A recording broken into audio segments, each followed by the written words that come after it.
Hello, welcome to another edition of the Pace Report. I'm Brian Pace reporting live here at the Parlor here in Brooklyn, New York.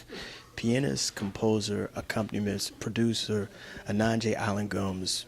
His career has set both the R&B and jazz world on fire over the last 35 years, producing some great acts and artists such as Phyllis Hyman, Jeffrey Osborne, Angela Bofill, to playing with Betty Carter, Woody Shaw. Onaje's really kind of understood both worlds coming out of the whole soul jazz period of the 1960s. Tonight he's playing selections from his latest CD as well as tribute to the blues, jazz, and some R&B.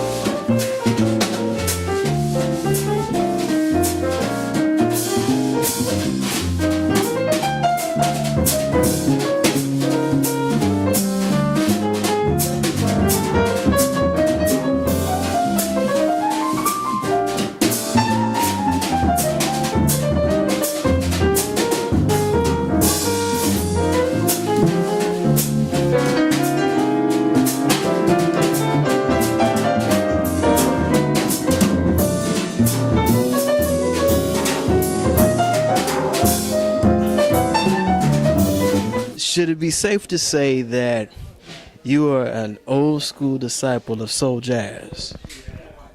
Yeah, I'm old school disciple of soul jazz and Latin jazz, Brazilian jazz, straight ahead, R&B, and all that. Because I think that to compartmentalize the music only cuts the listener off from really enjoying the full story.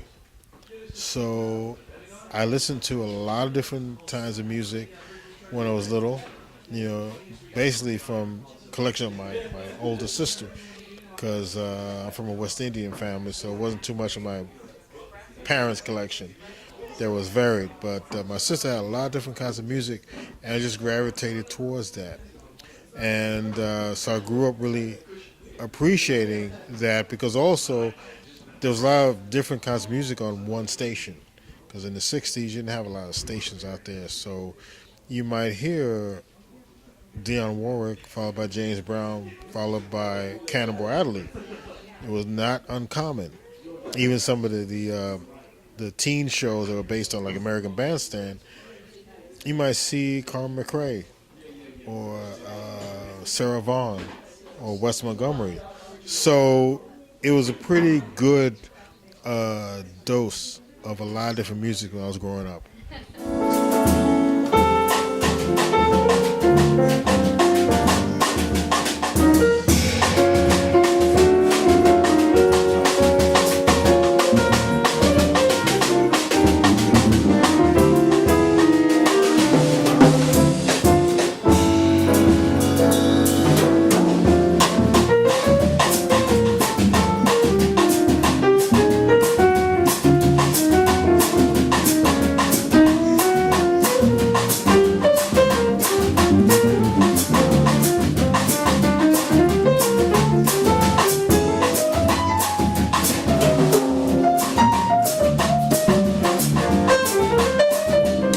There's some people that you've played for, kind of going back to my days in Detroit. Mr. Kenny Burrell. That was my first major gig, was with Mr. Kenny Burrell at Baker's Keyboard Lounge. And one of my first mentors, Mr. Leroy Kirkland, who wrote a tune called Cloudburst, introduced me to Kenny. And I just got out of college, and I gave him a tape of my music for compositional reasons more than playing. And he called me back, said, "You want a gig?" I said, "Oh my goodness, yeah." So I went to Detroit, played with Kenny, Major Holly, incredible influence, and really took care of me. You know, sometimes you get band leaders like back in the day where you will be tested, you know, and sometimes ridiculed or whatever. But with Kenny and Major Holly, they just nurtured me. And it might be a Detroit thing, I don't know, because I got the same kind of love from Thad Jones. I did 2 Monday nights with Thad Jones Bell Lewis Orchestra in the 70s. And Thad was just so gracious with me because I didn't have a flawless night, because I had to sight read all the charts. But he just showed a lot of love and a lot of compassion. So it's a memorable situation.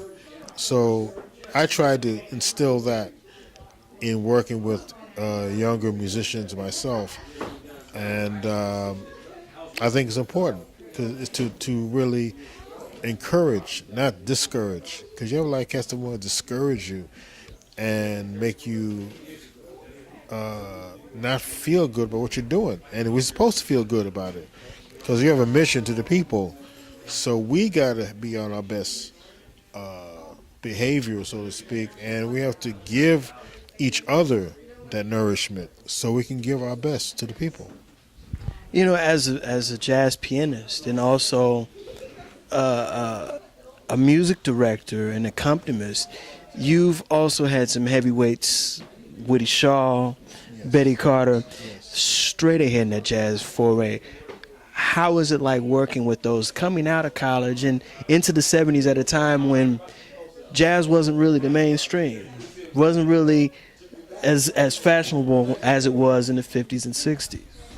Well, playing with those artists, you know, Kenny, Woody, especially Nat Adderley, Betty Carter, Norman Connors, it was just music, you know, that had different rhythms, you know, because I have a saying, you know, the heart doesn't know the difference between R&B, straight ahead jazz, or Latin or classical or whatever. It just knows what it feels, and when it feels good, people express it.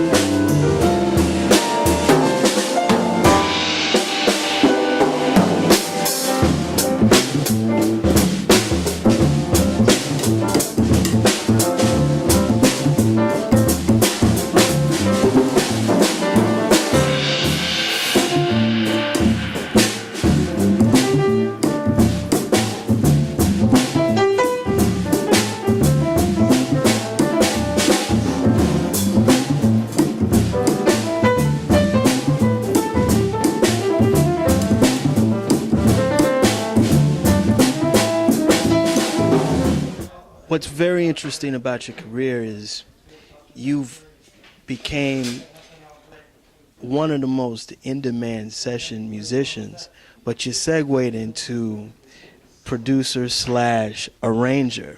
How did that come about? Well, you know, my inspiration was Herbie Hancock back in the 60s when he worked with Miles and did all the CTI sessions. And I said to myself, I want to do what Herbie does, but I want to go a step further. I want to be able to write for people, which I really didn't see Herbie doing a lot of. I want to produce people, which I didn't see Herbie do a lot of. He has done a few things, but I really want to do more. He was like a foundation of really understanding what I could be capable of doing.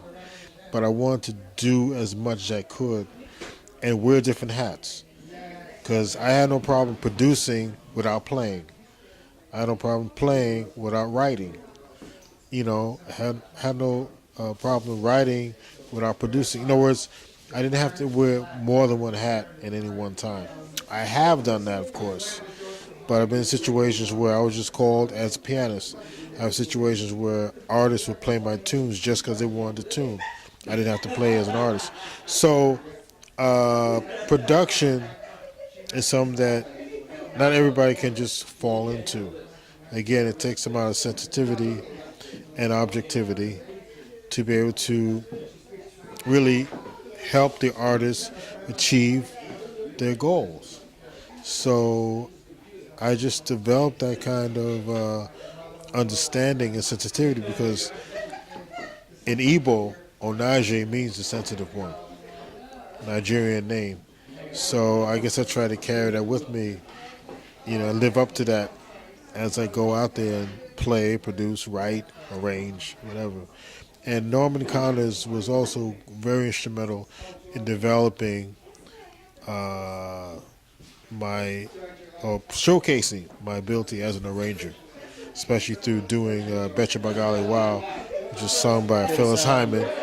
And then aside from that, I did the centerpiece for Stanley Jordan's first album, which was The Lady in My Life. Yeah. And then with Woody, I arranged, and he approached me personally because in the band, it was Victor Lewis and Clint Houston and Carter Jefferson and myself in the band, the quintet. And pretty much Clint and Victor were also arrangers. But Woody approached me to do the title track, Rosewood. And it's funny, because at the time I thought, oh, Woody's in the Trees, that's cool. Rosewood Trees, okay. It wasn't until later, and then I was like awestruck because Rosewood was actually a tribute to his parents, because his father's name was Woody and his mother's name was Rose. So Rosewood. So this was a tribute to his parents, and he didn't want to do the arrangement. He wanted me to do the arrangement. So I just, till this day, even though he's been gone many years, I still feel so honored that he trusted me to do a song that would be in tribute to his parents. And then on the same album, I contributed an original called Every Time I See You. Late 70s, music again changed. The vocalist. On the male side, we had Al Jarreau, Michael Franks. Yes. On the female side, we had Patty Austin, Phyllis Hyman, and Angela Bofill. Yes. And you were very instrumental. One, you were music director for Angela Bofill when she first started. Yes. And also, you arranged some of the most poignant and beautiful sides by Phyllis. Yes. The Answer Is You and Betcha By Golly Wow. What was happening musically with the female vocalists? Well, it's funny because there were more, even through the times, there were more females than males really who understood jazz, and could really interpret the music. I mean, they were around, but we didn't see a lot of male singers doing that. But with Phyllis, again, I was brought in to do Betcha By Golly Wow, actually for Jean Carn. But Jean got signed to Philly International, so she couldn't do the lead vocals anymore. So Norm was on the hunt for another vocalist. I'm already doing the arrangement, and he came into a club called Russ Brown. I had already been there because I was asked to come in to see Phyllis, which funny, at the outset I wasn't really impressed to go into the club because I saw her photo on the wall outside. I said to myself, if she looks that good, she probably can't sing. To my surprise, I went in, and of course she was drop dead gorgeous. And then she opened her mouth. It's like, oh, this is crazy, because she just sang incredibly well, and I immediately saw a link to Nancy Wilson in hearing Phyllis, but there was something else happening, and I just became a groupie. Then during that time, I was going down, hanging out at Russ Brown. Norman comes to the club with another composer named Richard Clay, who had co-wrote Love from the Sun, the title track of the other album. And he introduced Norman to Phyllis. And as I say, the rest is history.